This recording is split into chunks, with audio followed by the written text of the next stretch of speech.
Breakfast smells scrumptious. Leave it to the Saints. Brought to you by Friendly Fryer, the only choice in home cookware. That he deserves a friendly fry. Morning, dear. I made your favorite breakfast. Oh, Mr. King from across the street is going out of town for a few weeks. He was wondering if you could check his mail for him. Oh, and your friend Pierce called. I'm sure he has some crazy news. What the fuck is this? This isn't Saints Row. Where'd I put all that footage? Hey, Kinsey, you wanna fuck?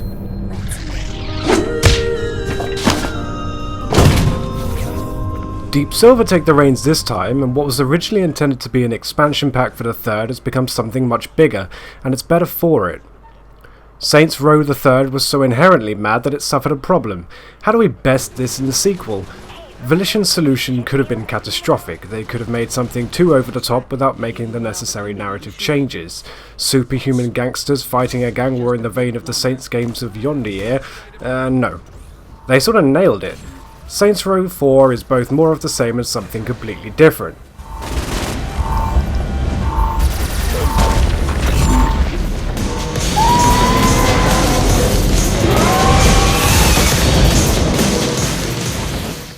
They've dialed it up to a sextillion, but the story is adapted with it. You've been sworn in, profanities included, as the POTUS. Everything is going swimmingly after punching a lobbyist in the face and picking between curing cancer or ceasing world hunger. But unfortunately for the Saints and planet Earth, Zinyak and the Zin invade the White House, creating a Matrixian world of pop culture references, witty writing, gross profanities and layers of extra content over the game's predecessor. Everything's gone a bit they live, and as the POTUS leaves street quarrels behind to a large extent to focus on saving the world from its impending slave state, you and the Saints enter into the familiar streets of Steelport to take it back and face off the hilariously erudite Zinyak and his corrupted followers. This isn't a game about gangsters anymore, it's a game about saving the world. Say goodbye. Scratch that, it's a game about a bunch of crude, crash and hilarious arseholes saving the world, and that's funny. It really is.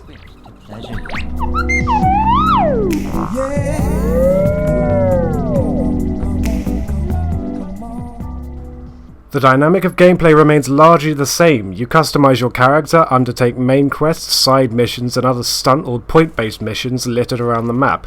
At first I was a little disappointed to see Steelport as the main location again, but Saints Row 4 really surpasses the whole GTA clone stigma.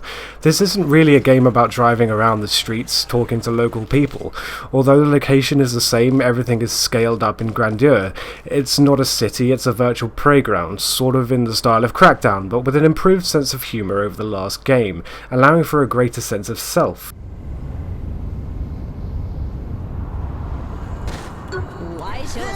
Those tempted to breeze through the game focusing on the main missions are sort of missing the point, although it's tempting to do so.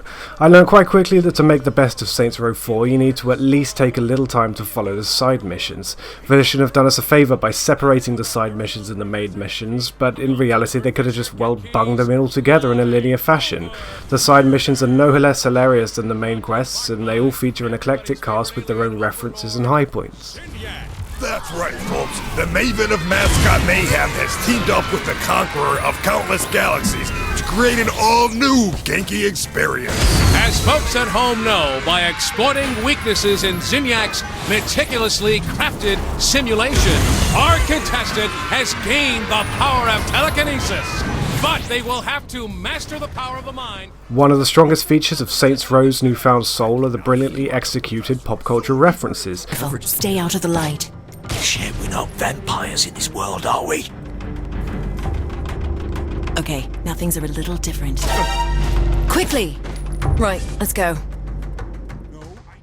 The opening sequence spoofs modern iterations of Metal Gear Solid, borrowing Snake's death chart. Boss!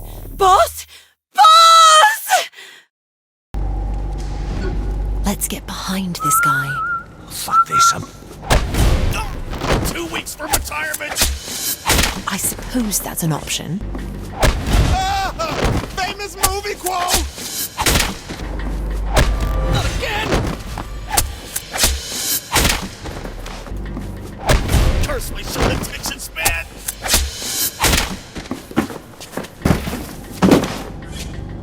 Well done. Although there was no undressed Meryl through the vent shafts, and trust me, I looked for that. One other notable reference is an entire Streets of Rage style sequence, which sees you side-scrolling to the best of the Genesis graphics. The greatest thing about this section is that your character's clothes are also ported into the low-res graphics. This really excuses what might be seen as lazy development by Volition. I mean, they use the same city steelport. It's not quite that simple though, because Volition have clearly layered on tons of content and polished to Saints Row 3, and it's clear that building an entire new world would have meant a much less inspired iteration. Where the fuck am I? Warren Williams took Aisha. We have to get to Volition HQ and get her back. Get Mind is a murder simulator. Makes sense. Saints Row 4 doesn't really make any sense, at least not in a way that I can explain it without any spoilers, but its Matrixy and They Live story synergy really makes the story one of the game's strongest points, which is bizarre because a good story isn't something we usually associate with a Saints Row game. I'm not saying the developer has matured, they've just gotten better at making Saints Row something more than a viable GTA alternative. Fuck is Rogue? Rose by any other name. Are you trying to kill me or sleep with me? Fans of Mass Effect will be happy too. Have you ever wanted to bone every companion on your ship, unwilling to put in the time into charming them? Well, nods no more. You want equal rights between the love of men and women? No problem at all. Saints have you covered. On your ship, and yes, you do have a ship, if you want to entertain the love of one of your companions, all you gotta do is ask. Hey boss. Just shut up. I have to tell you something. For years I thought you were dead and I blame myself for it. When you were gone, there was a hole in my life that I tried to fill with anything I could. Partying, sex, revenge. Sometimes a weird combination of the three. But nothing worked.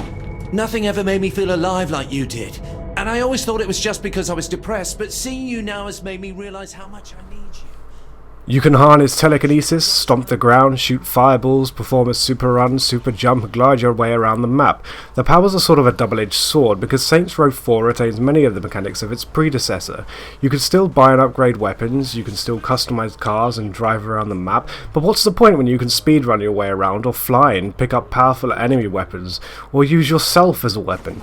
It's unfair to criticize the game for lots of content though. I'm just saying that if you're the kind of guy who enjoyed buying and upgrading weapons and limiting yourself to walking or driving the streets of these city games, you're going to want to take the campaign very, very slowly.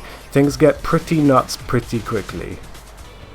It's quite clear that this is a chaos simulator, and although you can still take over the city part by part, there really isn't a huge incentive to collect property or belongings anymore. I can't say car customization was really my thing in the first place, and if I really wanted to call up a vehicle drop, I'd call for something with big guns. The game focuses on combat and chaos, and not really making a nice sweet home for yourself. That's fine with me, and it's nice to have the extra roleplay crap in there, but I can't say its transition into Saints Row 4 as good as, say, the sense of humour has. Saints Row 4 is more of the same done absolutely right. You have to excuse Volition for reusing some of the same assets, particularly the city, because they've added 100% extra. This is twice the game with twice the content. It's twice as funny, twice as well written, twice as well acted, and twice as well made. It may be an iteration of the Saints Row franchise, but with this one it's finally found a soul. It's now sort of a shame they've announced a different direction for the next one. Kinsey, does this ship have a radio? Radio signals bounce around space for... Oh yeah, this is my jam! Saints 4 is unarguably a good game. It's ridiculous, but it's well made ridiculous. It's a fun sandbox. Everything here is designed to make you smile, and regardless of whether you're a hard-headed introvert or a jump-cut YouTube douchebag, we'll all be united in the world of the Saints.